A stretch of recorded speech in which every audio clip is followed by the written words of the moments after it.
This thing has been working so good. Yeah, Hello. my mic wasn't working either. None of my mics were working, so then I completely reset it, and then the mic worked. So it's like, oh, okay, at least one thing. And I just decided I'll just see if I can hear Logan and just not worry about not hearing the song. Yeah, we just go live, and we just have an entire episode where we can't hear each other. We're just yapping. Here's both of our thoughts at the exact same time. Okay, so hello if you're tuning in. This is the long talk, and this one's going to be a little bit unstructured because first of all, it was a movie that we saw in the theaters, and so I can't rewatch it to take like notes on it. And although I would like to rewatch this like 1 million times because I feel like there's so many subtext. But okay, so this is going to be chaotic and unstructured, and we're talking about the drama, and it's me and Logan, and that's an introduction. Hey, drama. That's good. That's I really enjoyed the drama, Jackie. Did you enjoy the drama? I loved it, and what I loved even more about it is the more I think about it, the more I loved it. Like my love for the movie just keeps growing. So this is what um my initial thought, the Mhm. broad takeaway from this movie is that it's a comedy Mhm. disguised as like a horror movie or like a I can thriller. yeah, I can totally see that. Or it's a comedy pretending to be a tragedy, as in drama. What did you know about it before going in?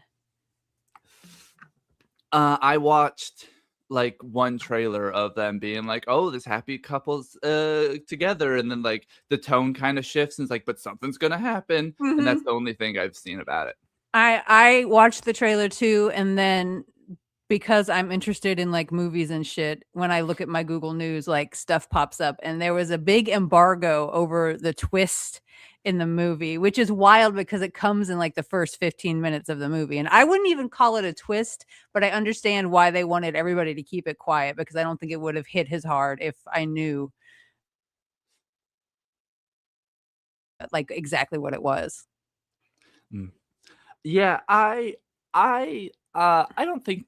Okay, so this is I think a very hard thing to like come at from my perspective with with it a little bit. I might have only thought it was as funny as it was because not that I ever planned to do anything or Hmm. ever thought about doing anything, but the culture, the uh there's the school shooting culture that it was, sorry, spoiler alert. Oh yeah, there's going to be mad spoilers, like mad, mad, mad spoilers. Spoiler alert, the twist is that Zendaya almost did a school shooting. Um, but like the subject of what they showed most of what she was into before it was like I'm actually going to shoot people was just a big Hmm. part of what cringe culture was. Um, in America, around the same time as that they were encapsulating the exact same time that I was going to school, Yeah, when yeah. Emma was in school, and so, like, I was part of cringe culture, with I had a bunch of friends who were part of cringe culture, and so I knew a lot about it, and I thought this was just like, she did it so well. The just the, "Oh, I think this is cool to have a gun," like, 'cause, like, a lot of, fake gangsters on Instagram still do this. Um, Oh yeah, yeah. they sell 1 ounce of weed for the first time. They're like, "Ooh, look at my bands, and I got a gun." Like, weed's legal in most states. I think it's ridiculous how hard it is to find it in an illegal state, sometimes. It's not that hard. It's because that it's just not no one, so it was so good, uh, to see that. I think that I was laughing. My theater was also laughing a lot, my row at Yeah, least. yeah, Um, I had a lot of love it just yeah, it felt too, like and I they had there they was one took it. moment where, like, the biggest, like the biggest shock, like just I can't think of the word I'm looking for. I had it when I was talking about it with your dad, but like at the end with the speeches when the DJ equipment fucks up and you hear that loud pop, like my entire theater like gasped, and it was like a whole team experience. Great for that. I don't like that. I it startled me too much. I didn't like the bang that happened. But it was very good for the moment. I don't know, it wasn't a gasp for my theater, but I definitely did jump. It got me. It got me just like they It got me too. Yeah, it got me good. I loved it. I loved how like into this movie I was the whole time. And what was mine was wild. You just cut out, and it cut out the question part, so I don't know what you said.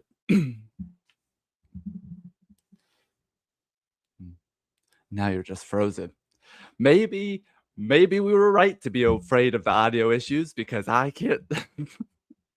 Oh, I'm sorry, my internet is fucking up. I didn't get any of your answers. My internet is being annoying. Yeah, that's that's all I'm talking about, is how I didn't hear the question. Oh, okay. Oh, okay, good. What was your audience like? Like, was it full? Like, did you notice any of the age?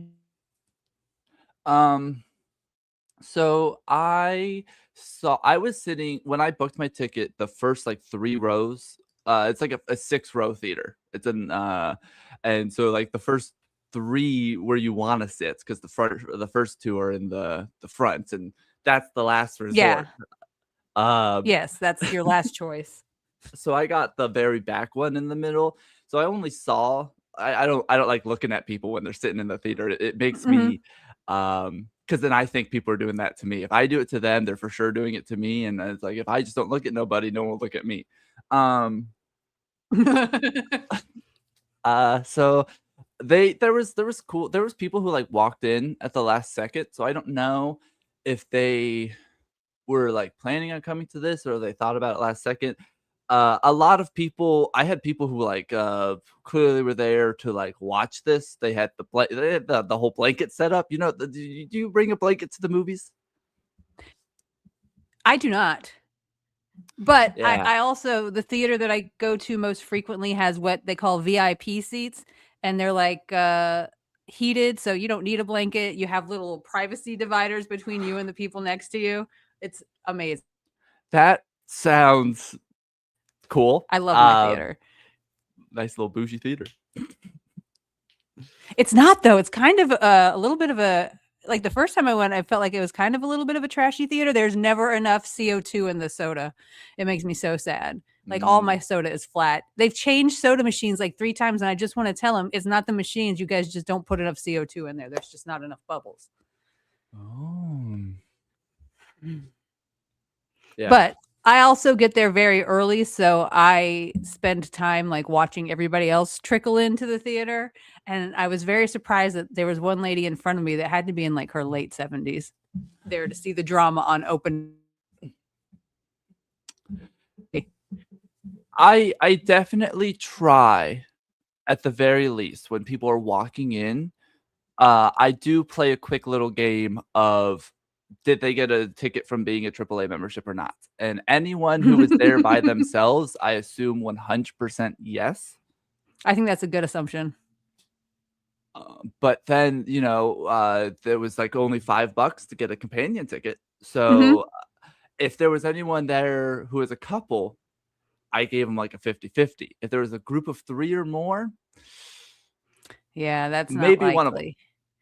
This is the first time I've been to a movie on opening day in a long time. Like I can't even think of the last opening day movie I saw, but I felt like it was a good one to see on opening day because of the spoiler aspect. I stopped liking going to the movies on an opening day.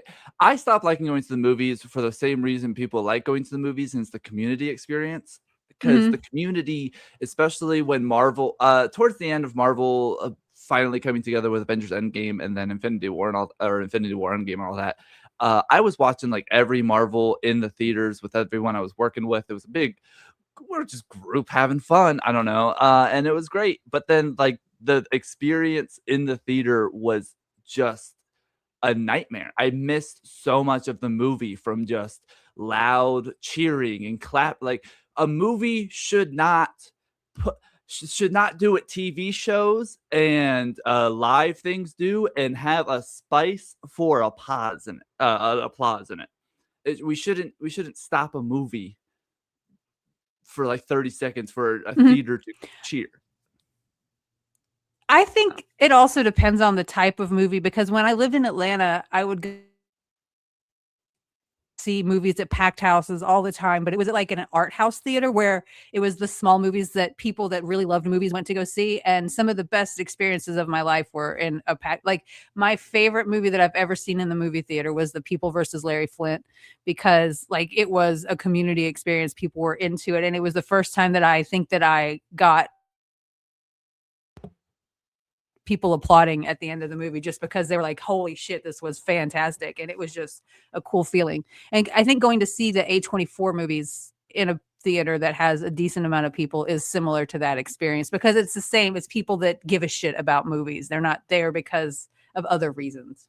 Yeah, it definitely has gotten better with going recently. I also stopped. I've been trying to work on showing up less 30 minutes early to everything, and more like when I need to. So I've been showing to the movies like right when showtime starts, or right when the commercials are starting, like when showtime starts, because that's when the trailers are like right around there, because it's Yeah. like it's still going to be 30 minutes until the movie anyway. So I've been trying to make myself more relaxed to because the moment I have a time frame, my anxiety goes way up. It just is like Yeah. you have to, and so I'm trying to destroy that.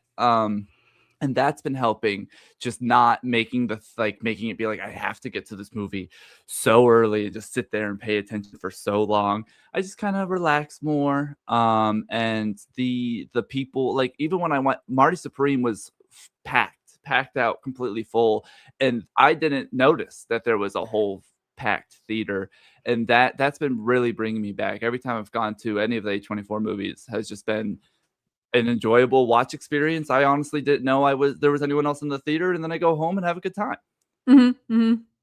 So it's been a huge bring back for me, and actually going to the theater.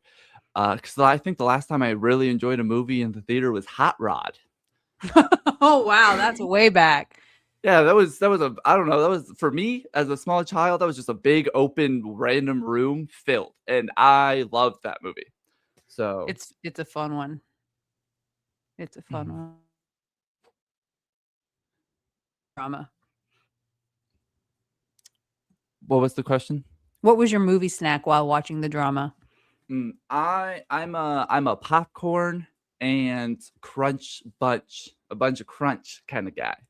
Nice, nice. I am a movie nachos girly. I always have a tray of nachos I'm and a, I'm a, flat I'm soda. yeah, Flash. I'm just a sucker for popcorn, and I know it's expensive. Uh, and it's a bummer how expensive it is. But then like I get a big one, and then I share it with my dog later, and that's a special treat in itself. So the movie becomes like a whole thing. It's like I get to have a good time, and then my dog gets to have a good time, and that's worth the price of popcorn. One of the sad things about me getting older, I still have a pretty strong stomach, but I can't do popcorn anymore. And it makes me very sad, because it used to be a very easy at-home snack. Mm. I I can't do the butter at the movie theater. I can't do butter on the stomach. It makes my tummy upsetty. Mhm. Uh, but I can always eat popcorn. If I ever lose the ability to eat popcorn, it might be a really sad day of my life. I really, really wanted, like, I almost got it for the drama, but then I was like, no, I don't want to be like miserable, so I'll just get nachos. And I love the nachos, don't get me wrong, but the cheese to chip ratio is always off. Yeah. Oh, Always. equally, I say it would be as salty. I think you get the And salt sometimes feeling you get popcorn. sometimes I'll get a sour candy, like if they have sour Skittles, but I did not get any candy this time. I also really like Junior Mints right now. I don't know what that is about. I like Junior Mints. I've always liked Junior Mints. Same with York peppermint patties, but they have Mhm. the whatever the inside is too sweet for me. Mhm. And so I can't I can't get even Bunch of Crunch. The chocolate they use tastes different than other chocolate, and I don't. It gets too much for me, and I have to Yeah. take a break. Candy is I feel lame, but, like, I can't do candy as much. Well, Like, I have so many of your lollipops because it's like I eat one, and then it's like, this is my sugar content for the week. This is they're like, I really can't fat eat anything lollipops. sweet. Yeah, they are so fat. They last as a man who bites every lollipop he's ever had, every hard candy, your Mhm. lollipops last longer than any other even the big ass circle gourmet ones, that Mhm. they have in everywhere now. I eat those way quicker than yours. There's something about how you make your lollipops that make them very hard to bite, and, as a person who wants to enjoy a lollipop more often, I appreciate that. I appreciate it being hard to do the thing to lollipops that I do as a monster. You don't wanna rush I don't like people rushing through stuff, so I guess that's a good compliment, I like that. But we're not here to talk about that, we're here to talk about the drama. I got sidetracked, I could talk about candy for hours. You got me lit up with York peppermint patties, I tell you. It was York peppermint pat March Sorry, I'm something. back to candy. I miss the old York peppermint patties when you would break them and they would have, like, that feeling, and they Mm. don't do that anymore, and it No, they makes me melt they sad. they melt way too easily. I shouldn't Yeah. be opening a York peppermint patty that has its insides gooped everywhere and the chocolate sticking to the I wanna it's supposed to be a crisp, hard snack that takes me on the Mhm. top of a mountain. Yes, exactly. Exactly. Yes, Now they're 100%. just Junior Mints. They're just big, skinnier Junior Yeah, they're Mints. like Junior Mint discs Yeah, that aren't shiny. big junior discs. Big Candy should be listening to this. Yeah, if To be anyone's fair, Big listening, Candy should always be listening to me. I think Big Candy is only ever Ba when I was in the hospital, sorry, we're gonna talk about candy for a little bit longer. When I was in the hospital, it was impossible or when I was getting out so this is like 2 years ago, it was impossible to find freaking sour Skittles anywhere that weren't freeze-dried. They're quickly disappearing, man. I have They're a hard time finding ones that aren't gummy, like, I can find the gummy ones crazy, but not regular ones as much anymore. I've been seeing them pop up around, at least my smoke shop was selling them, I've seen them other places, like, a little bit more frequently, but it is I couldn't even find them in, like, a pack of Skittles in Walmart. Yeah, it's like a Jesus. box that has all the different Yeah. I couldn't there was no pack that had sour ones. And now at least I think I can find that, but it was a sad day because 'cause I'm like, "Isn't that their biggest profit margin ever? You would think. I mean, they made lots of money from me on them. Why are we focusing so hard on wild berry Skittles? No one likes those." Nobody wants berry flavored Skittles, come on. I'm sure people do, but not me. The My strawberry one is the only one we like. my sour what I'm using for my sour fix right now are these Swedish gummy candies called Bubs. They're like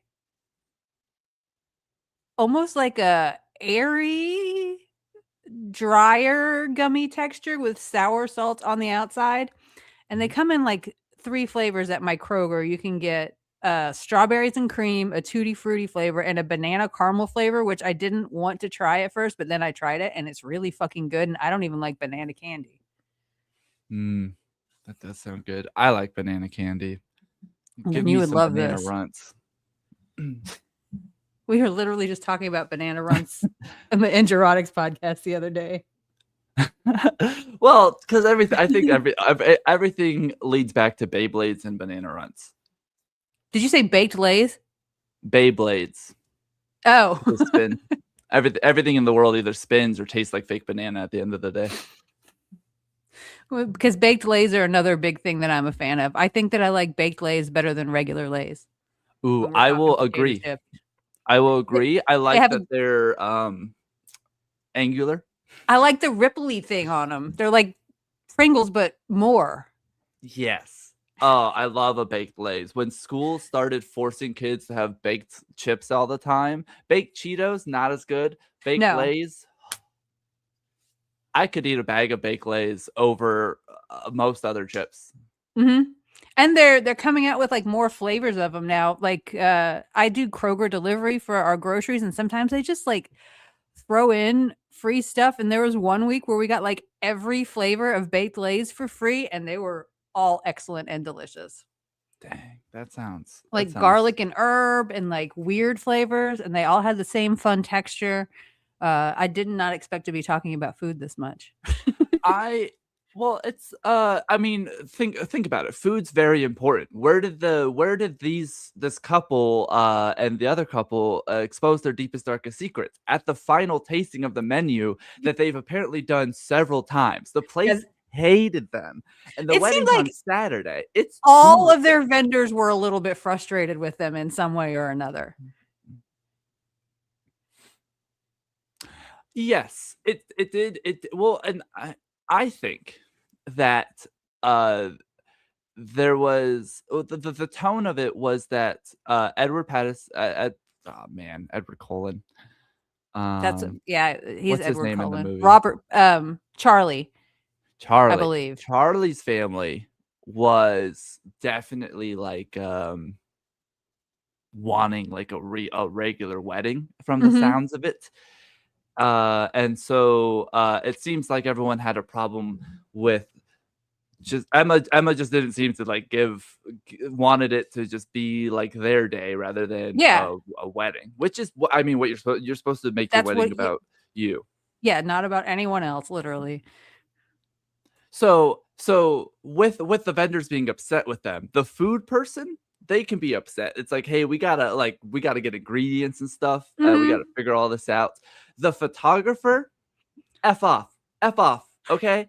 Uh if I'm not feeling like I'm smiling right now because we got a lot of stress going on, Yeah. screw yourself. Okay. That And then the if I want to juxtapos change my dance, Oh, yeah. The juxtaposition of the photography scene after the big confession was probably the funniest part of the movie to me. We're gonna shoot the grandparents. We're gonna shoot she just kept using the word shoot over and over and over again, and it was just so funny.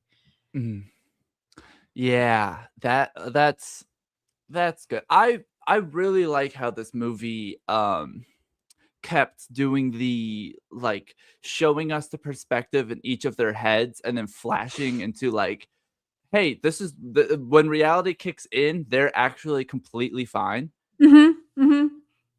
Just like a little bit like in their heads, but like Yeah. it's way because I I'm heavy on this. I'm heavy on I'll send a text message to someone and until they reply, I just start spiraling into even if I just said hello, it's like this person doesn't want to this is going, they don't want to talk to me ever again. Why would they reply to me? I'm a terrible person and then I get a text message and then immediately I just forget all of those thoughts. It doesn't matter.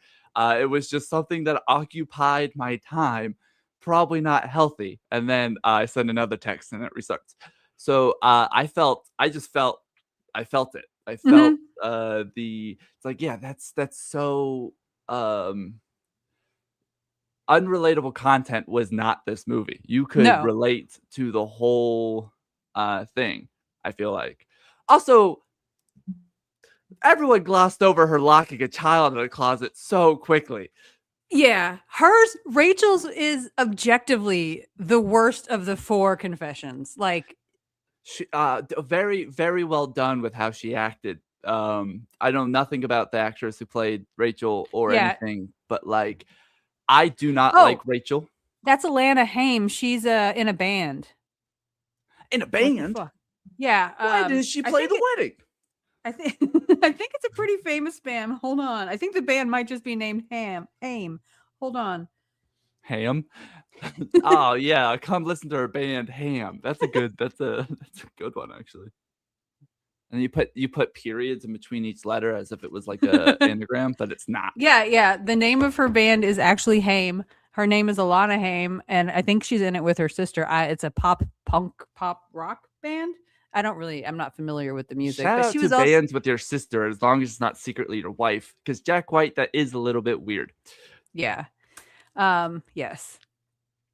Um But she was also in the movie Licorice Pizza, which I didn't really care for, but it's not all Licorice movies are for Pizza, me. that sounds like something I've watched. Is that about like a girl who's in school? No, I don't even really remember what it was about. I didn't like it so much. I just know it's Paul Thomas Anderson, and it looks nice, but it just didn't vibe with my brain. I definitely have seen it. It's not the movie I was thinking of, but it has that kid. That's why I know it. The kid who's in what's this kid in the Santa Clarita Diet? Oh, right? Skylar Gisondo. Yeah, he's in that. I love that. Put that kid in anything and I will watch it. He is incredibly charismatic. Yeah, he's pretty good. He's like I didn't know how I felt about him when I first saw him, but like he's definitely developed. He's been acting for so long now. Gosh. Yeah, he's done a weird variety of stuff too. Do you think people are even more reminiscent with the decade, the whole like right now 2016 is a big thing because it's a decade ago, but do you think people are becoming more reminiscent with it every time as we're getting closer and closer to the decade being like people talk about when 2020 happened, it was like a blur for 2 years with COVID. So do you think we're reminiscing more because like people are just blocking out COVID in their brain? So 2016 doesn't feel like 10 years ago. It feels like 8, and it feels like, oh, that's the most recent actual memory in time of like, that's normal. That's like people are forgetting that COVID. Well, I don't know if that also makes sense. I think 2016 is when like everything went to shit. That's when Trump was elected the first time. That's when things started falling apart. So they're probably a little bit nostalgic to the before Trump times, which is that's the last before Trump times. Yeah, I guess that is also true. And that's fair. I've been on a there was a meme. Do you remember when everyone was trying to raid Area 51? Yes. There was a thing going around that like nothing's been the same since we did that. And that's kind of that's kind of where I'm at. That's when things really have got weird is after that event. We got a community to do an event outside of that's concerned our government. That was their fear that we were going to that's what Donald Trump was fearful the first time, and he's like, oh yeah, that's all that happened. And now he's able to do everything he's doing because we didn't scare him enough. We should have done something a little bit more scary than raiding Area 52, I guess. It's ridiculous that he is still in any kind of power, and it just speaks to how corrupt the entire government is. Although Mayor Mamdani is doing great shit in New York right now, so it can happen. Good. Yeah, it's been. I have not really seen. The only negative thing I saw was immediately after he got elected, and everyone. It was the whole big. He's forcing Arabic numerals on us, and it's just the numerals that we already use. That's what numbers are. Yeah. So that was the only negative thing I've been seeing.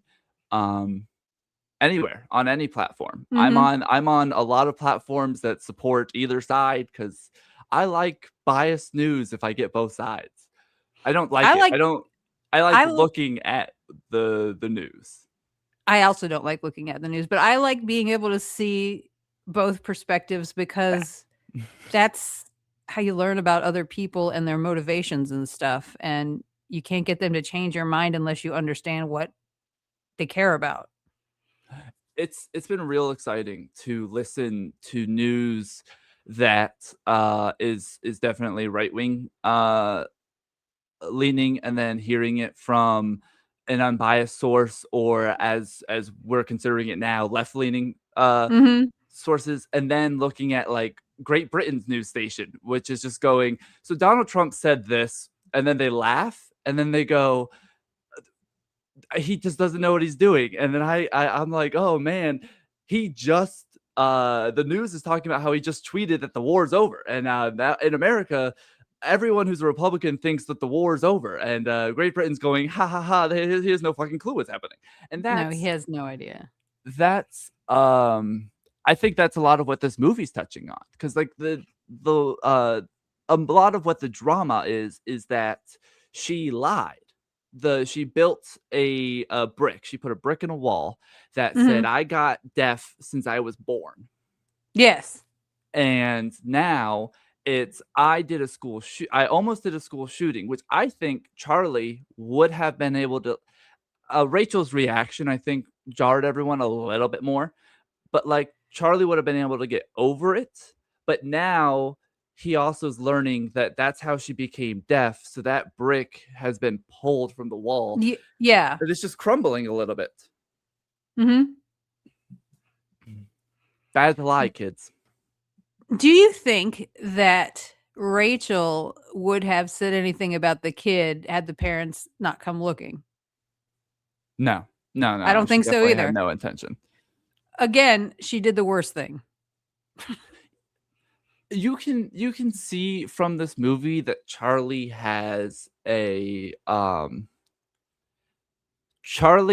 seemingly has a good moral compass, and it gets broken within the first 15 minutes. Mhm. And that's mostly what the movie follows, is Charlie, like, this what happens when you break somebody who like you break an item that is really good, and you get the worst affair attempt of all time. Oh god.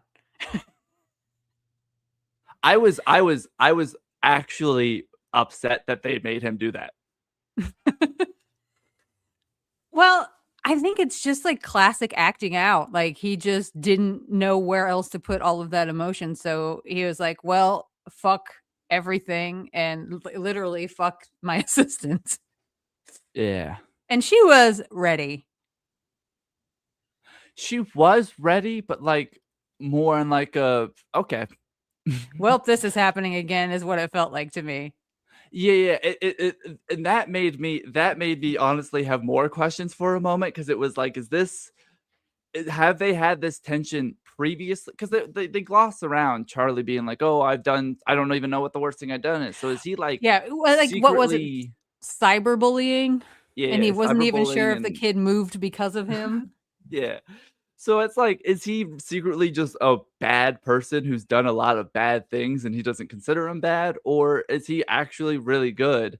And like that scene specifically fucks my whole perspective of Charlie up, because it's either he's really a shitty person secretly the whole time, Mhm. or like this is just the fact that it failed feels like he just fumbled. He just fumbled real Yeah, quick. that's what it felt like to me, but also I am very guilty of seeing the good in people for way too long. Yeah, So, and her reaction really was like, this feels like it's a like, oh, we're doing this right now. But then like at the wedding, it was like nothing even happened. This was, so it definitely like played out as if this was a one time, never happened mhm, before thing. So it gives me hope for Charlie, but yeah. man, I don't like that. I feel like he could have done something else. I don't think an affair is uh I didn't that's my I don't one I don't even con th about the movie. the vibe that I got from that scene is that I don't think that he was even, like, looking for an affair just for a way to get out whatever negative energy he had, and that was just, like, the closest receptacle. Yeah, and he couldn't have sex with Emma the night before. So Yeah. the tension of like, oh, maybe I'll be able to do, and maybe that was also like a thing, like, oh, maybe it's like, oh, if I can have sex with her, then it's Emma. Emma's the problem, and he couldn't do it. So like, Mhm. but ugh. I've been reading a lot of discourse about this movie because there's a lot of discourse about this movie, and I read one that said something like all of their, worst thing confessions kinda mirrored the way they were throughout the movie, and it kinda tracks because Rachel was, like, basically clueless about the horrors that she leaves all the way around her. Um, Her husband puts everybody else in front of him as a shield, like he did with the dog attack, and, Charlie's just a good guy, and, like, I feel like it was a big deal for Emma to confess the way she did, and she felt comfortable doing that because everybody else had just shared things that probably in her mind were just as bad, if not worse, because they actually acted on the things and she just didn't. She didn't. And it was Ra- 15 years ago, bitches. People can change and Rachel's grow. Rachel's story, I think, is what really led Emma to being able to share. Like Mhm. it was Rachel's story plus how Charlie reacted.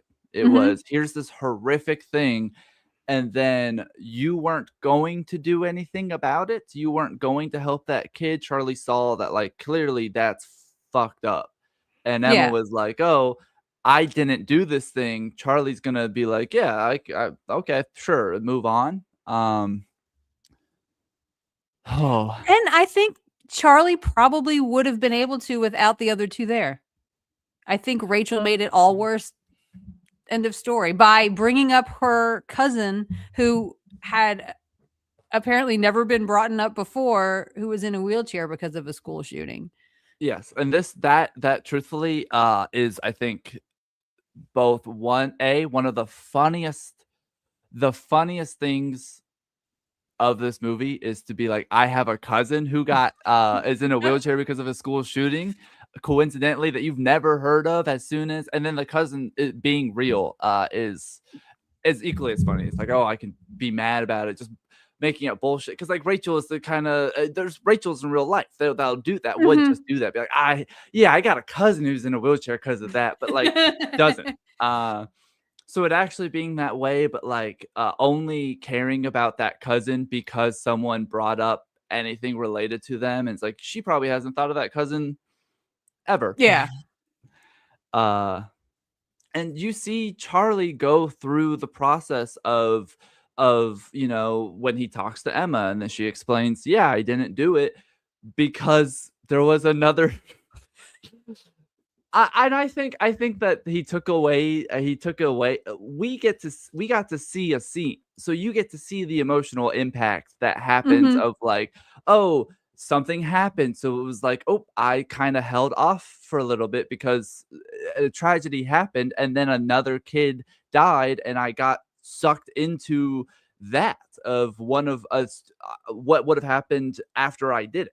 And I got to Mhm. experience being with the victims, and that was like, "Oh shit, that's bad. I got a reality check."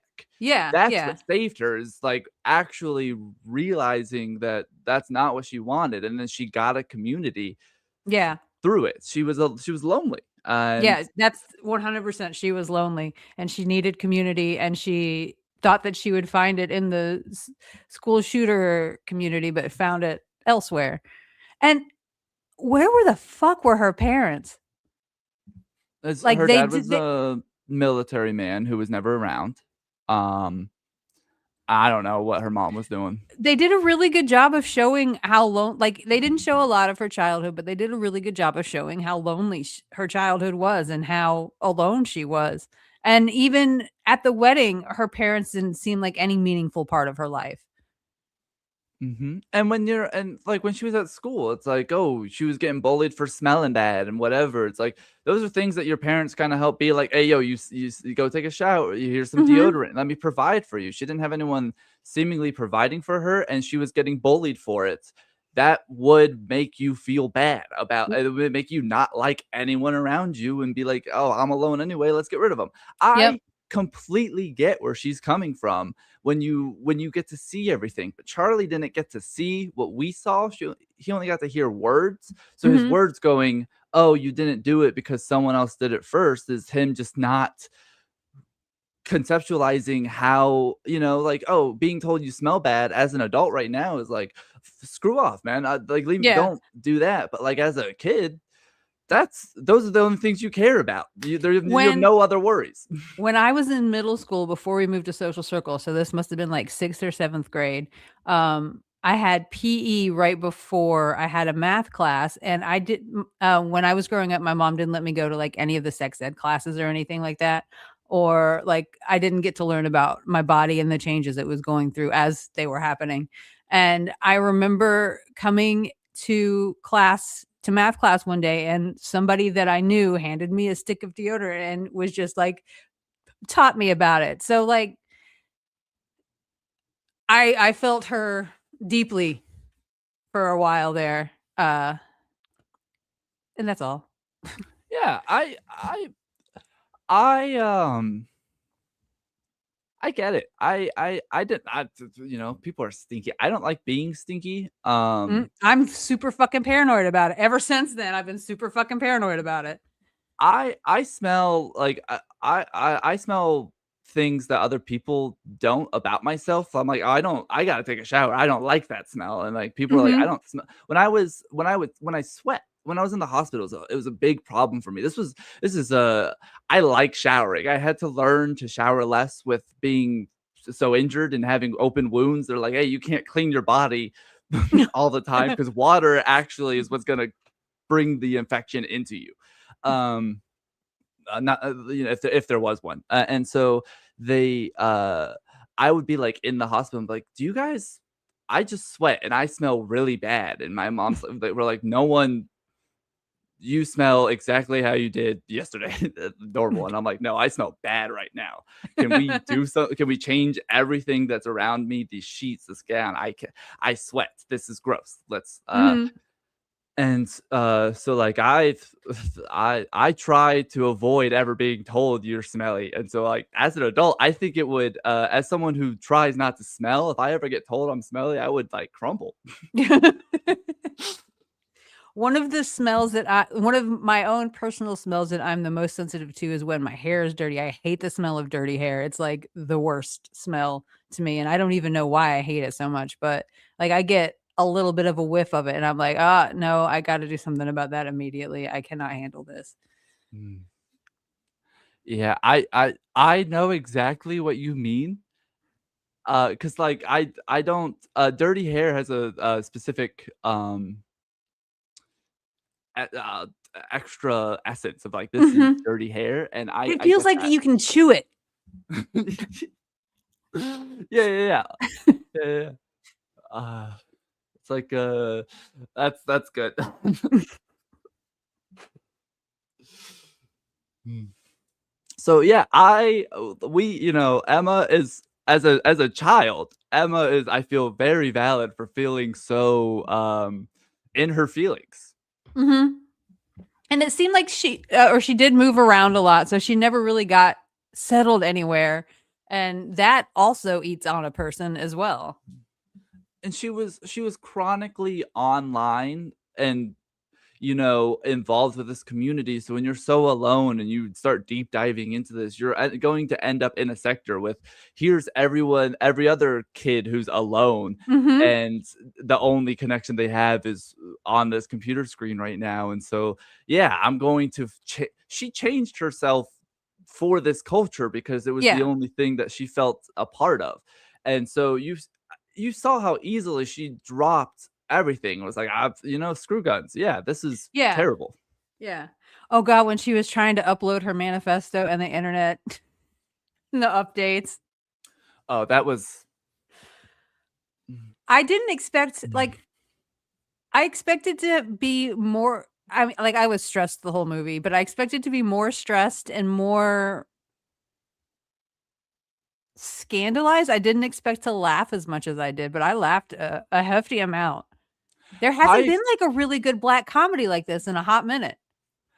I've been expecting. I was expecting to be like anxious, Mhm. very, very what Whiplash does to you. A Yeah, very just yeah. being in it, like, oh, this is gonna be crazy. But like the drama was just drama. It was just Mhm. silly little drama. And I mean, the very last bit of drama I feel like was pretty real. An affair right before a wedding is a little bit more serious than anything else. Yeah. But clearly with how everything played out, I think we're fine. But like it's just like silly little Rachel started drama. None of this would have happened if it wasn't for the fact that Rachel brought up something that her and her husband swear to never bring up. Mhm. And she basically forced her husband to tell it. Like he didn't want to do it. He didn't want to be any part of it. And then yeah, she started the whole thing. And Forced. Um, she's not very respectful of or seem to know her husband very well, because there was the one scene where she was like, "Oh, he grew up around guns," and he's like, "No, I didn't." yeah, he's like, I don't. Yeah, it's doesn't she doesn't seem to care. She's self-centered as heck. She Mhm. stopped responding. I mean, okay, and so the timeline is a little wonky. Um, like we know they meet up like on Sunday, and then the dance recital is Tuesday, the wedding Saturday. So this is Yeah. all happening within a week. But I Yeah. don't know how many, like if it was 1 or 2 days between when Rachel wasn't responding to Emma about the At work. project. Yeah. Yes. And so if it felt like it was a 2-day situation kind of. And that's reasonable to be taken off a project. If you're not responding to a thing that you're supposed to be Yeah. working on. Agree. I mean, Emma Agree. was doing it a little bit paranoid like. 1 second.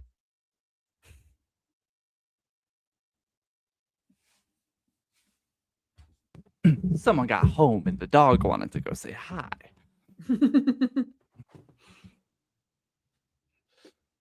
But yeah, Rachel sucks. Yeah, she's awful. I would not want to be her friend. And I wonder if there was any fallout in her relationship from all of this. Yeah.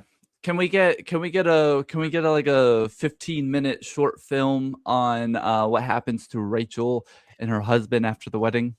Well, They weren't at the diner.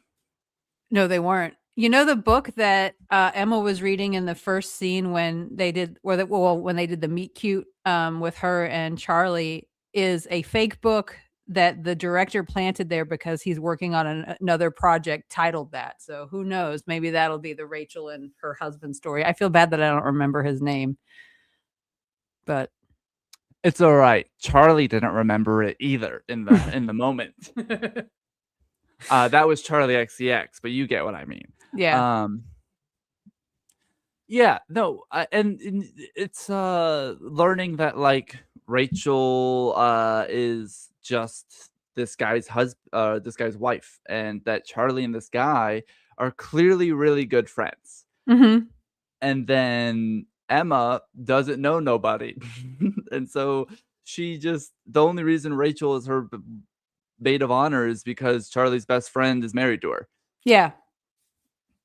Yeah, And we don't that find really anything else about Emma's other friendships. I mean, we see her coworkers, but that's it. and they don't really seem to know their Yeah. Emma at all, because when she started explaining the stories to the one girl, she was like, and he didn't know, he didn't actually read that book. That's freaking weird. And you continue, and this is just a, sometimes when you find a person attractive, weird behavior no longer seems weird when it's that person. Yeah. But like also, I got to give it to Charlie. The whole reading the book, he did double down on the fact that he read that book, but then but he did a redo. So he was just redoing his first Mhm. attempt and then coming clean about the book later. And that's Yes. also good on Charlie for not reading the book, because like I was like, why didn't you read the book, dude? You had plenty of time. Clearly you could have. But then also it's like, oh, you were like, I love that book. What if you end up reading it and you hate it? Yeah. That's too much of a lie. You're like, oh, that's like it's like, oh, I love black olives, and you're like, I hate them. It's I guess it's like a little white lie. It's not as big of a deal as like, yeah, I was born deaf and I actually became deaf in 1 year at 15 because I shot a gun. But like just coming clean about the book, I thought that was cute. I don't think he should have doubled down at the coffee shop, but coming clean Mhm. about that at the date, I was with him when his friend was like, why didn't you just, and Charlie was like, I thought it was just easier to be like, I haven't read it. Because then Yeah. that's where if that's a deal breaker, the date ends there. And I And think that then tells you a lot about who Charlie is as a person too, because it seems like he probably felt a little bit guilty and it was eating him up. So he wanted to go in with a clear conscience and the truth. yeah, he's just an honest guy, and that's wonderful. And you see his honesty show up when he starts talking to the cousin. She's like, "Hey, you would really like Emma. It's not a big deal or Yeah. anything."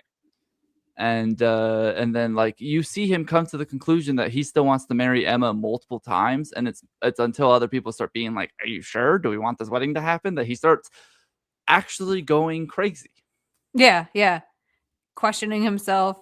And the little flashbacks of him with younger Emma were great because that was like, can I see myself being with a person who thought of this thing, is what that was depicting to me. And obviously he can. Yeah, yeah,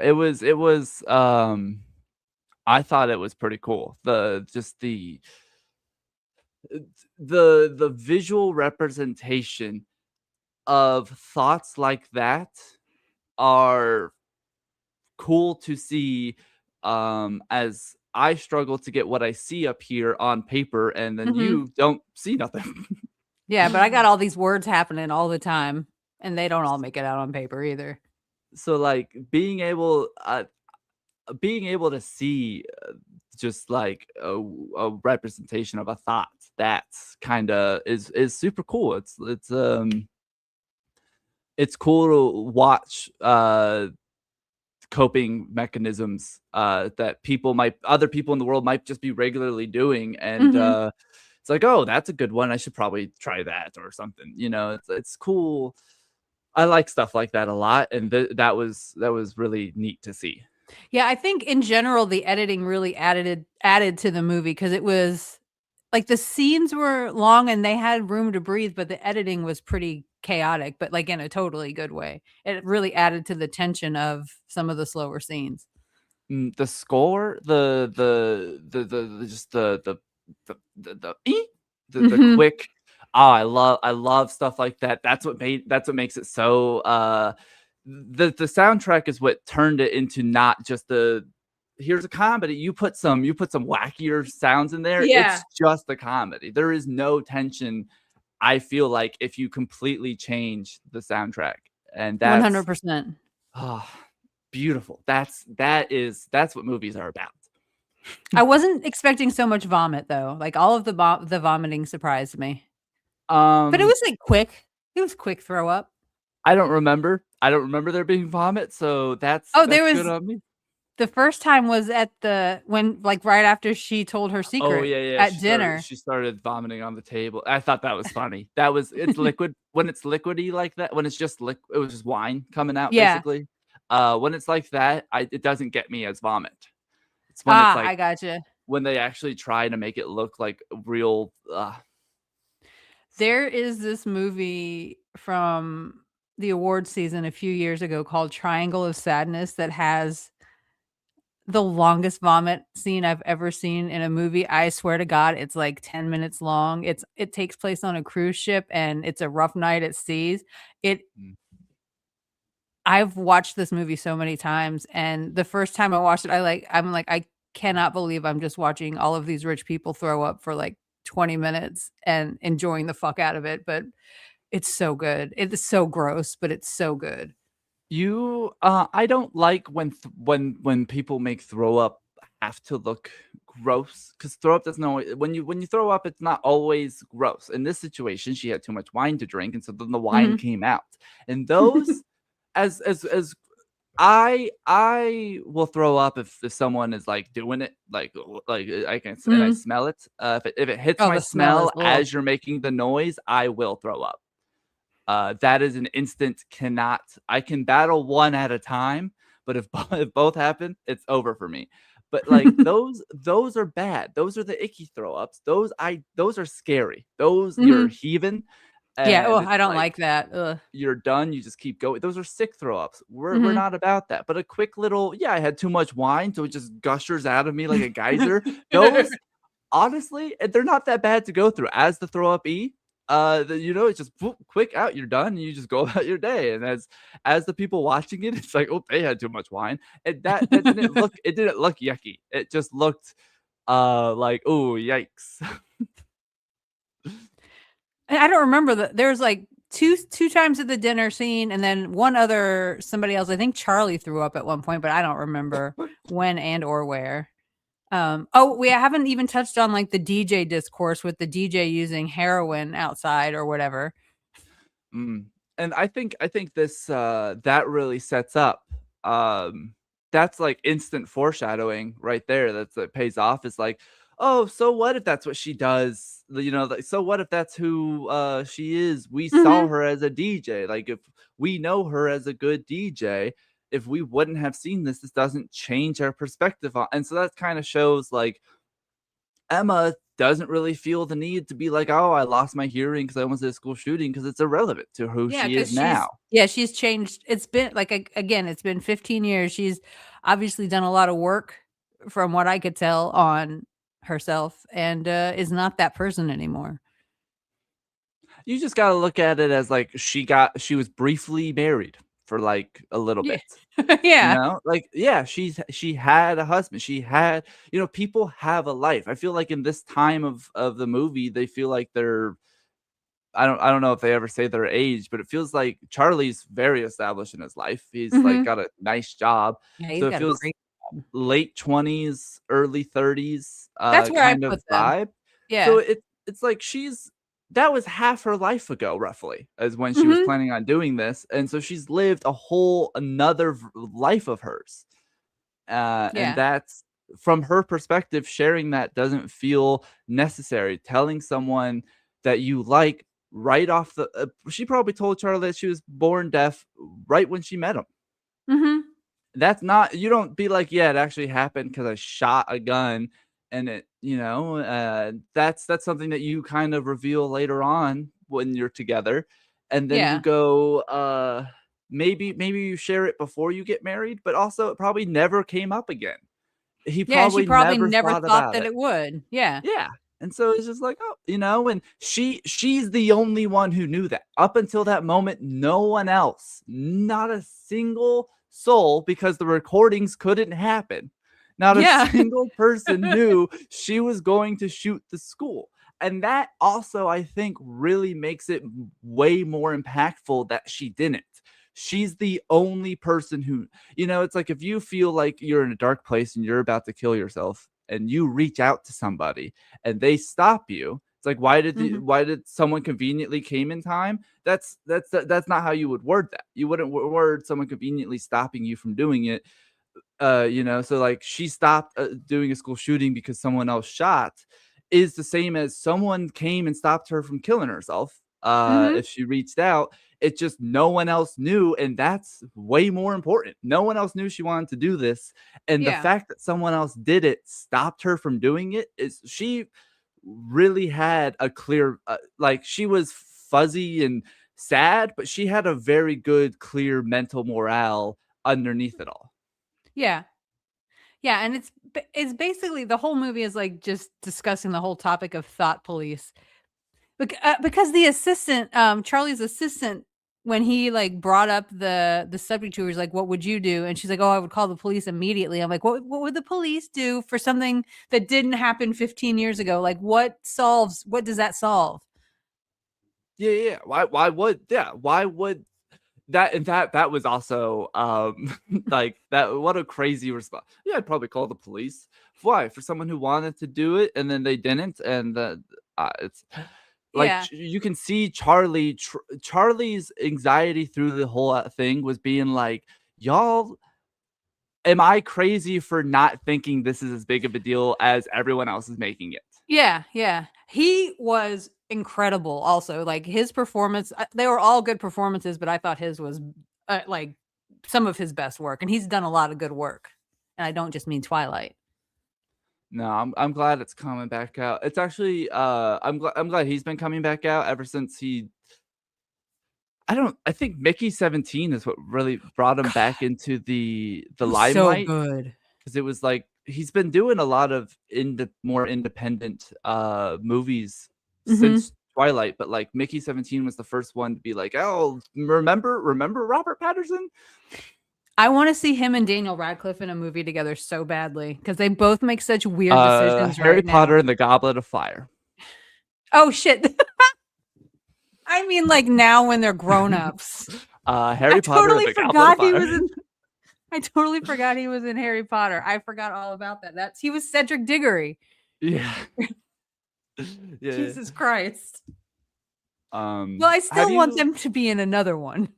Have you watched interviews with him, or at least seen clips of interviews with him? Bits and pieces, yeah.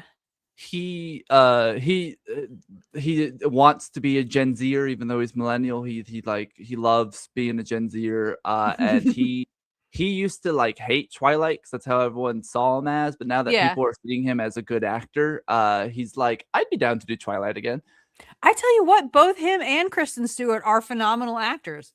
Like, Kristen Stewart wants to write either another Twilight film or redo them. Like she wants to. There's talks of her wanting to do that. I'm here for that. She just wrote and directed her first movie this past year or this year. I haven't watched it yet though. That's not the one with the game show. That was who did the one with the dating show, the dating show horror movie game with the Heart Eyes? No. What is happening? Anna Kendrick. Woman of the Hour. I never saw that. She directed and starred in it. I'll have to look that one up. It's on the flicks. All right.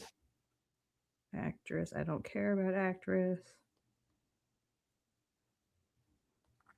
If you haven't seen Robert Pattinson in Good Time, that's another top-notch Robert Pattinson performance. The movie I'm thinking of is called The Chronology of Water, and that is directed and written by Kristen Stewart, starring Jim Belushi and Thora Birch, but not really anybody that people that aren't me know. Also, Robert Pattinson is the Batman, and that's very good. I'm very excited for the second Batman to be coming out. Yeah, I always forget he's Batman. Yeah, he did a very, very good job as Batman. I'm excited for the Odyssey that's coming out. He's in that, and Zendaya is in that. And she in that one too. Dune Part 3, and they're both in that. They're both in 3 movies together this year. She's been in Dune, but they're both getting a lot of work, and there's been a lot of everyone's just like, oh, how great is it that it's like a first time in so long that 2 actors working together aren't being forced as a PR couple, even though they're in relationships, unlike every other on-screen thing this whole time. And it's like, yeah, well, because he's happily married and so is she. She's married to Spider-Man. Yeah. Spider-Man is better than Batman as a hero. I guess in the grand scheme of things, maybe you'd want to be with Batman because like money. Spider-Man always it's not that like you want to marry someone for money, but Spider-Man always has no money. That's kind of his whole thing, is that he just doesn't ever have enough at all. And if you're dating Spider-Man, you are going to be the breadwinner. And watching Zendaya do the press for this movie versus the press that she's doing this week for the season 3 of Euphoria is fucking night and day. Like, you can tell she loves the drama. She had fun doing the drama. She loves working with Robert Pattinson. But with season 3 of Euphoria, it's like she is just in and out like it is her job, and she does not want to be there. I feel like that's how she's thought about Euphoria for a while. I have never watched Euphoria. It's a Drake show.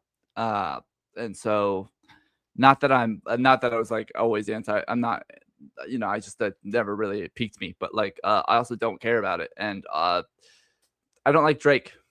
I don't like Drake either, but I did like Euphoria very much. It's very quotable, very good to look at, very fucking dark.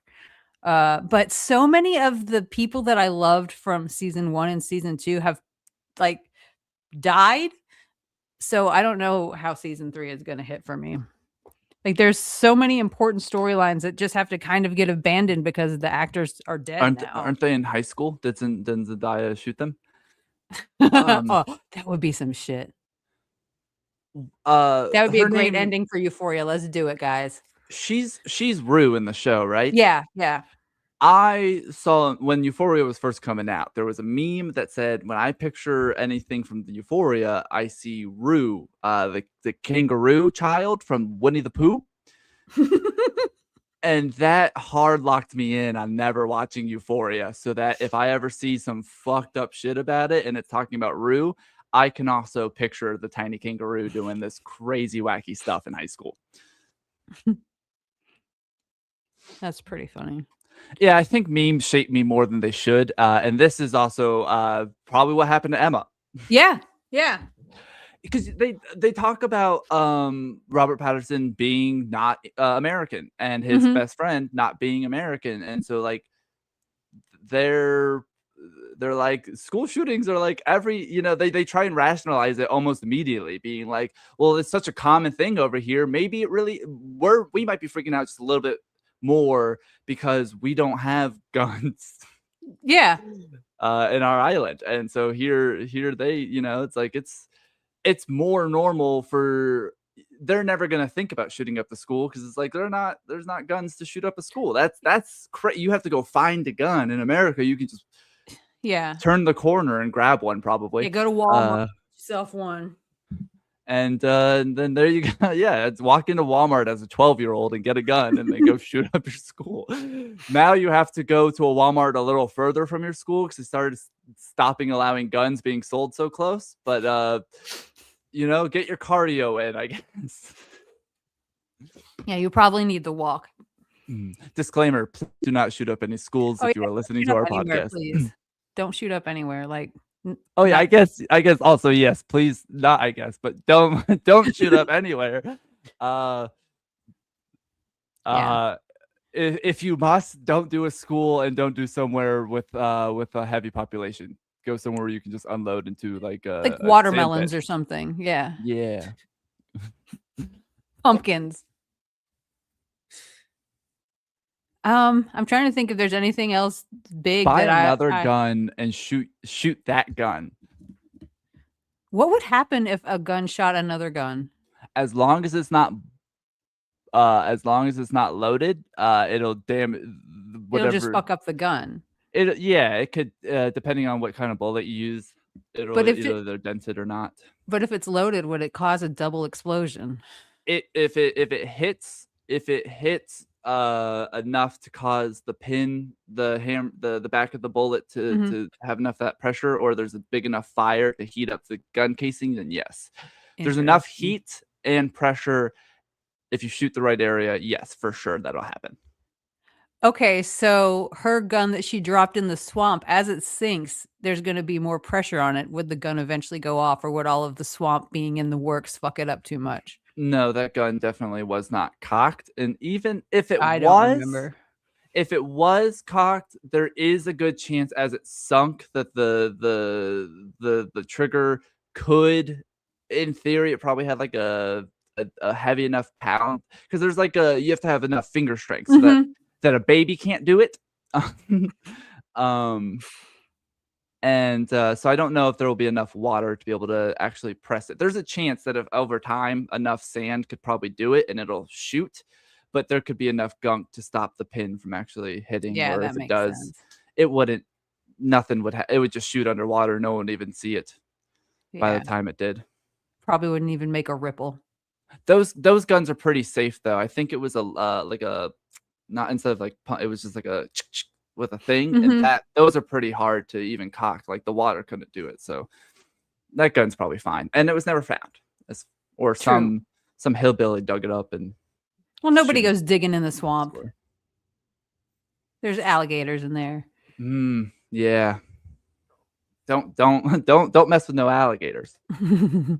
And if you do, run from them in a zigzag motion. The DJ that showed up. Oh, insufferable. Yeah. Yeah. There was a lot of I think you posted something about the photographer lady's fake smile. Oh, yeah. Yes. You compare the photographer lady to this DJ though. Which personality would you rather work with? The Oh, fake one that's definitely the forcing DJ. you, or the guy who's just genuinely excited about his job? Yeah, right. The DJ Definitely the is DJ. But he I would he definitely didn't match the vibe of like no. the first DJ was something like, yeah, Charlie and Emma mess with this guy. But like the wedding that the people wanted, the do it exactly how we want, that Yeah. DJ was perfect for. Yeah. And he did jump scare. That's the word I was looking for earlier. He did provide the biggest jump scare of the movie with his cables. And it just came out of nowhere. And I was at first I was like, did somebody just get shot? Like, what is happening? It's just so well played. Sound design of that movie also A+. The dream sequence that Charlie had of like the wedding becoming a shooting was incredible. That also is another awesome way of like, this is such an irrational thought to be having, and you can see it play out. He's like, this is scary, and then he wakes up and he's like, what the one of the things that I've been talking about in my sleep blogs the last 2 months is maladaptive. 40. What? He's 40? Oh, he's 39. He turns 40 on May 13th. Crazy. Yeah. Sorry, I just didn't like think a he was baby that to old. me. Yeah. I've been talking about maladaptive daydreaming, and I feel like that's what we were seeing on screen was Charlie's maladaptive daydreams, and that was kind of cool. I think the book that Charlie got that he keeps freaking out about because it's like, oh, why is there a modeling art gallery of women with guns all of a sudden? But my fiance is just revealed that she almost shot it. Like, what a coinkydink. Yeah. But like that right there, I think just kind of take a step back. Charlie learns about Zendaya almost shooting up a school after he sees this, and it's like, yeah, we're making America. art about America, women holding, yeah, that's used to be, there's probably still are fucking magazines that are ladies in bikinis holding guns for the redneck population. I remember the boys at my high school reading them. It's a big thing for gun lovins to there's like a whole section of short videos, TikToks, whatever, of women in bikinis shooting guns so that their jiggles jiggle, and men are like, oh, and it's like, I don't it's very American. It's very it's very United Staten. Yes, very US of A, especially US of A in the South, I would say. She was like in Louisiana. Yeah, right? yeah. Like that's about as South as you can get. So yeah, you're about to be in in French South, which is almost worse. So like, it's if he would have seen that and then heard, I think it also could have been like, oh, I get that. I think it wouldn't even have caused the drama. Like I think Rachel would have made sure. Yeah, Rachel, but she sucks. I think the population of Charlie and Emma, could have gotten rid of Rachel. Now the internet is fucking up again. I think Rachel was just trying to make sure that she wasn't the worst guy when she was clearly the worst guy. Yeah, she got called out hard for the fact that she was never going to tell them where that kid was. There was a huge search party. Which, cool that there was a party. A huge I don't know if there would be like a huge search party for a missing child in today's age, even in a smaller town. Well, weirdly, we've had a lot of like missing kids happen up in here lately, but they're Ever since almost you moved to the professor house, kids started disappearing. no, Interesting. in like the last 6 months, but they've all been found relatively quick except for one, and they did end up doing a search party, found him. Never found him, but then his body waded up onto the shores of one of the local lakes. So Well, way to bum us out, Jackie. That's wow. I don't think we needed to know that.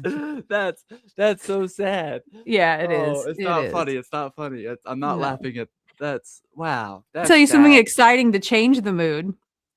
I got an email earlier this week from the city of Canton, Ohio. I don't know if that rings a bell for you, but they invited to host me for like a trip where they're like pay for my hotel and my flight and whatever I do while I'm there. And at first I was like, Canton, Ohio, what the fuck is that? And then I looked at it and I was like, oh, it's kind of cool. But then I remembered, isn't Canton, Ohio, where Ron Trosper was doing a shopping center in the chair company? And yes, it is. So I get to go. Yeah. I get to go to that town on somebody else's dime and live the Ron Trosper life for like a few days. Yeah. Are you gonna be close enough to go visit anywhere he did? Well, one of the big things in the city is, as you know, the National Football Hall of Fame. So I will probably end up going there. So, and I'm going to try to find out like where the location for the shopping center was, because I would like to go see, some bit of, Factory of Terror haunted house. it looks like a pretty cool city. Honestly, I'm a bit excited, but mostly excited because of Ron Trosper. That is pretty cool. That and looking at it, the fact that like the biggest thing on the map when I zoom out is when I zoom away, I see 4 things. Okay. A resort and spa, Okay. the Museum of Art, Most excited about that. Yes. the McKinley Presidential Library and Museum, Yes. and the Pro Football Hall of Fame. There's also a First Ladies Museum there too. So well, I guess the first ladies aren't good enough to be able to be in the top 4. Sorry, first ladies. There's also a store and shop called a store and museum called the Troll Hole.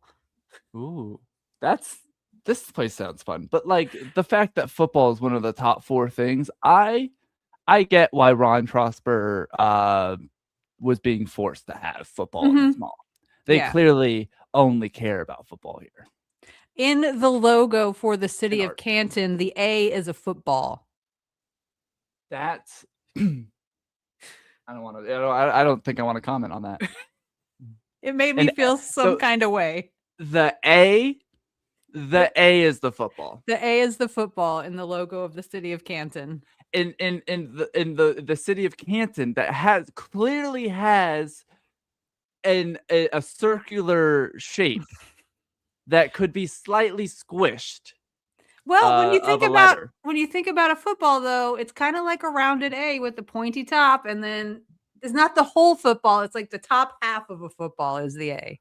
Sure, you make it a triangle, okay, but you could have the whole football vertically be an O, and it's like, oh, it's just a skinny O, but it's a football, so that makes sense. They're trying to be different. Question, it's not an O if it's a football. The person who reached out to me is the chief marketing officer, and I will 100% ask them about the logo, the process of creating the logo, because I'm so curious, because one of the other letters is something else, but I can't remember what it was because I couldn't get past the football A. Let me look on my phone. You said this is just the city's logo? The city's logo? Yes. Canton.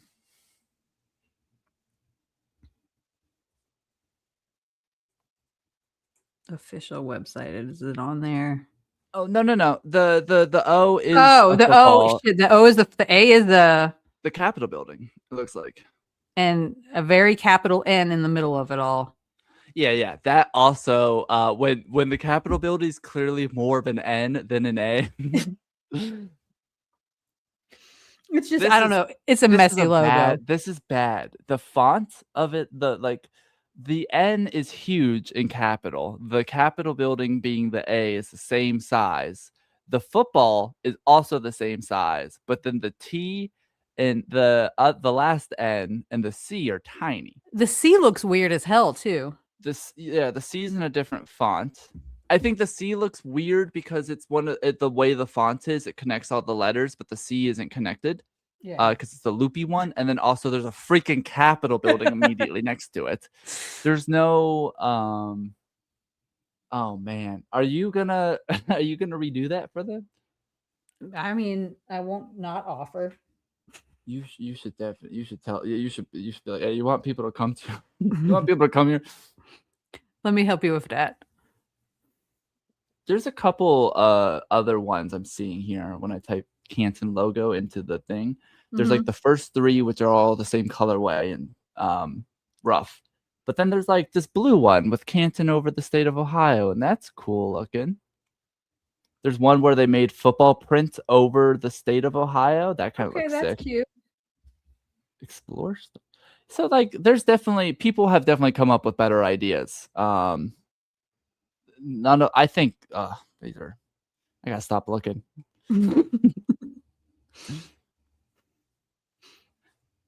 Ooh, when are you gonna be there? I don't know yet. She's emailing me back today with dates. There is a police auction starting April 13th and ending April 23rd. So I'm definitely not going until May, that's for sure. Damn. I told her May. I guess you'll miss the police auction. Oh, damn. All right. Is there anything else we want to say about the drama? Fantastic. I give it a 9.4 out of 10. When I walked out of the movie, Aubrey wanted to know what I rated it, and I told her I rated it a 7.5. And then like the next 4 days, I kept rating it higher and higher, and I'm right now at like a 9.5. I think it was fantastic. I literally can't wait to watch it again. I feel like there's so much subtext and stuff that I miss. Like one of the things that I keep seeing on the internet is how on the poster she's got her hand flat with her ring, like showing off her engagement ring. But in the movie on the refrigerator, that picture is her pointing finger guns at Charlie. Oh. So like shit like that. And like that could just have been Charlie's maladaptive daydreaming, being like, oh, this is what the picture on the refrigerator looks like to me now, you know? Gosh, yeah, I want to rewatch it. I think I've talked about it on here probably because we talked for a long time. But there's so many, there's less and less movies, or there were less and less movies that had, I think, rewatchability or wanting me to go purchase a disc and then have it forever to rewatch it, instead of it like being like, oh, or even movies that I have enjoyed, I don't really want to rewatch. There's not many from the last 15 years, I would say, 10 for sure, that I would want to constantly rewatch. And this A24 for sure recently has been putting out a lot of them. And this is one that I would be like, yeah, I'd buy this on DVD and put it on my shelf. Yeah, the movie that I rewatched the most prior to this one was another Zendaya movie, Challengers, and I'm due to rewatch it again. I'm ready to rewatch it again, and I've seen it at least 12 times. Shout out the Florida Project, by the way, A24. I think about that movie so often, and it started getting love recently. Or I saw one post about it. I think if anything gets one post, it's being shown love, because I usually see it and then like 2 months later it's all over the place. I'm a trendsetter. And so like I really like that one. That's A24, and that was that's Sean Baker, the same guy who did Oscar-winning movie from last year, Anora, which was also great. Yes, I didn't watch Anora, but I really wanted to. It's like that was one I gotta get on. Truthfully, everyone at home, I really only watch things if Jackie says, "Hey, we're gonna talk about it." And really, it's just like I got the AAA membership, and that's why I've been watching so many of the 24 movies. That's why we've been talking about it, because It's one of They're my good. best spends every year is my A24 membership. I feel like I make money off of them. I just The used my credit to order merch the other day. And I got the before I even saw the movie, I bought the drama conversation card. So whenever those are released, I'm gonna get those. I can't wait. Nice. They've been doing great. It's been a fantastic. It's been bringing the love of like they you really see that the people who are working on these movies love movies and Mhm. like care for them. I feel like a lot of the people making movies stopped caring about making the movie, and so the actors stopped putting as much effort Yeah, I feel like themselves. A24 is about the movies where a lot of the studios are about the money, and it shows. And Mhm. Neon is another good one that's doing really good like movie carrying work, and Anna Perna also top notch, but Neon is my other go-to for movies that I love. Neon does have some pretty good movies. Um did they do Honey Don't? Was that Neon? I think maybe.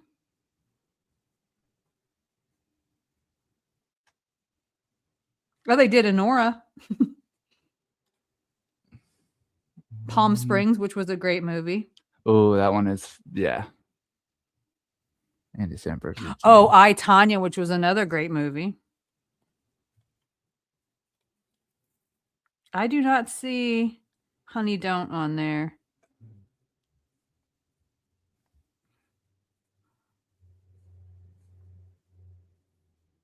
Did the if and then whoever did Honey Don't, are they the same people who did Drive Away Dolls? Do you know? Let me see. Released. Those were both pretty good, in my opinion. Drive Away Dolls was fun.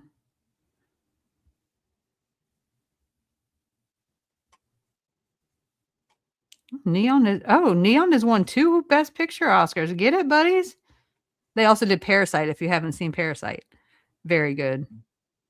I have not seen Parasite, and I genuinely for a while when Parasite was first out and it was like a thing, like, oh, you should watch like this is Mhm. the new thing you should be watching. I thought they were referencing an anime called Parasite where this guy gets taken control over by an alien parasite and like controls his body. It is definitely not that. And I was like, "Oh, did they turn that into a live action? That's kind of cool." And then I read the synopsis. I went, "No, this is not. This is not it." And so I've yet to watch it.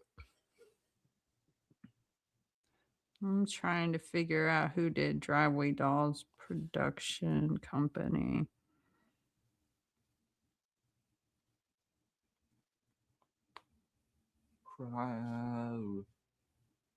Oh, Working Title. They're pretty good too. Who else did Working Title do? Filmography. Jesus Christ. Films. 2000s. I'm gonna let's just sign off here so we can do this Oh boring yeah, stuff off of the Star, we're stream. being boring. We're just Yeah. looking. This is what We're we do. looking We continue talking when we sign off about exactly what we were just talking about, just so everyone Yeah. at home knows. This Okay. this has So been the long talk. Thanks for joining us. I'm Logan, and this is Jackie. yes. People got married. It was very dramatic. Don't shoot schools. And if you ever thought about it, either keep it to yourself or tell someone sooner than right before you get. Don't Yeah. do it right before your wedding if you're marrying them. Let them know. Maybe when they engage you, be like, "Hey, you should probably Yeah. know this if you want to Yeah. marry me." Yeah. That's a great time to tell them. Yes. Yeah, maybe Perfect. give it a day. Maybe let the engagement sit in, and then be like, "All right, now Yeah. that we Have celebrated one that, happy day and then ruin yeah, it. yeah. Do the Okay. do the engagement sex, whatever. Have a great night." Okay. Bye. Okay.